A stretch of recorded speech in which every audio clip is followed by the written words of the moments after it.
ఈరోజు అయితే కొత్తిమీర కోతున్నారు. పుదీనా పుదీనా పుదీనా కోతున్నారు.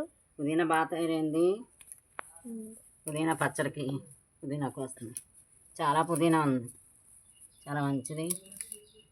ఇంకోండి పుదీనా ఫస్ట్ కోసేసారు అనమాట. ఎంత పుదీనా ఉంది, పోయకపోతే పాడైపోద్ది. ఎలాగోలాగా ఉపయోగించుకోవాలి. ఎండిపోతుంది. ఇప్పుడు దీన్ని ఎండబెట్టి మళ్ళీ బియ్యం ఎండిపోయాక బియ్యం మూటలు వేస్తాం, పురుగులు పట్టకుండా ఉంటుంది. అందుకని ఎండబెట్టి రాసుకుంటే మళ్ళీ 4 రోజుల్లో నీళ్ళు వేస్తే మళ్ళీ తయారైపోయింది. ఇది చూడండి, మొత్తం పుదీనా. పుదీనా బాగుందా? ఎంత ఆరోగ్యంగా హెల్తీగా ఉంది పుదీనా.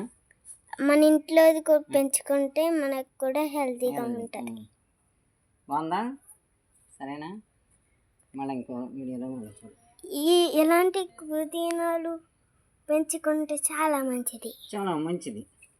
ఇంకండి కొత్తిమీర చూసారు కదా. కొత్తిమీర కాదు, పుదీనా. పుదీనా చూసారు కదా, చాలా బాగుంది. మంచి వాసన వస్తుంది.